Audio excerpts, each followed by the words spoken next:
بسم اللہ الرحمن الرحیم۔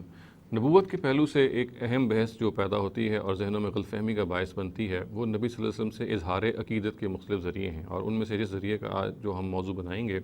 وہ نبی صلی اللہ علیہ وسلم کی سالگرہ منانا ہے۔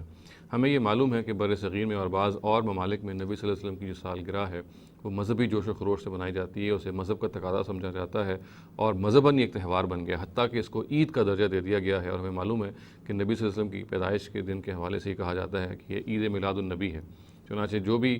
دن نبی صلی اللہ علیہ وسلم کی پیدائش کا ہے اس میں ہم جس طرح سے عید کے دن میں ایک خاص طرح کا ایک مذہبی تقدس ہوتا ہے، بالکل ویسے ہی اس تقدس کو ہم نبی صلی اللہ علیہ وسلم کی اس پیدائش کے دن کو دے دیتے ہیں۔ دیکھیے، یہ وہ مذہب میں ایک ایسا اضافہ ہے جس کی مذہب کے اندر کوئی بنیاد موجود نہیں ہے۔ یعنی ہم نبی صلی اللہ علیہ وسلم کی پیدائش کے دن کے حوالے سے پورا دین کا جو ذخیرہ ہے قرآن مجید سے خالی ہے، خود نبی صلی اللہ علیہ وسلم کی اپنی سیرت اور ان کی روایات اس سے خالی ہیں، اور پھر خلفائے راشدین جو ظاہر نبی صلی اللہ علیہ وسلم کے بعد زندہ رہے ان کی زندگیاں اور تابعین کی زندگیاں ان سے خالی ہیں کہ انہوں نے کبھی اس طرح کے دین کو، یعنی اس طرح کے دن کو کوئی مذہبی تقدس سمجھ کے اس کو منایا ہو اور نبی صلی اللہ علیہ وسلم کے پیدائش کے حوالے سے یہ رائے رکھی ہو کہ یہ عید ہی کا دن ہے اور یہ مذہبی طور پہ اس کو منانا ہمارے لیے کوئی فرض ہے یا کسی درجے میں مندوب بھی ہے۔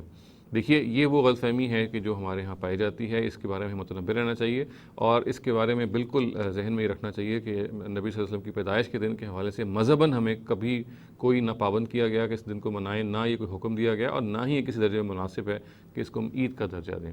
تاہم اس کے بعد جو بات کہی جا سکتی ہے وہ یہ کہ زیادہ سے زیادہ یہ ایک کلچرل تہوار ہے۔ اگر آپ کلچرلی جیسے ہم اپنی سالگرہ مناتے ہیں، اگر کسی وقت ہم نبی صلی اللہ علیہ وسلم کی سالگرہ مناتے ہیں تو اس کو ایک تہذیب کا حصہ سمجھ کے، یعنی بغیر اس کو مذہب کا کوئی حکم سمجھے ہوئے، بغیر اس کو مذہب کی طرف سے کوئی مستحب چیز قرار دیے ہوئے، آپ اگر اپنی عقیدت کا اظہار کرنا چاہتے ہیں یا ویسے نبی صلی اللہ علیہ وسلم کی یاد میں، مثال کے طور پر جیسے ہمارے یہاں ہوتا ہے کہ کانفرنس منعقد ہوگی یا سیرت النبی پر بعض لیکچرز ہو جاتے ہیں یا نبی صلی اللہ علیہ وسلم کی بعض سیرت کے پہلوؤں پہ گفتگویں ہو جاتی ہیں، تو یہ اس کو آپ زیادہ سے زیادہ ایک تہذیبی چیز سمجھ کے یا زیادہ سے زیادہ ایک ثقافتی چیز سمجھ کے تو اختیار کر سکتے ہیں۔ تاہم اس کے بارے میں یہ رائے رکھنا کہ یہ کوئی عید کا موقع ہے، یہ مذہبی کوئی تہوار ہے یا مذہباً ہم اس کو منانے میں پابند ہیں یا ایون یہ ریکمینڈڈ ہے، یہ ایک ایسی چیز ہوگی کہ جس کی بنیاد دین میں بالکل نہیں پائی جاتی۔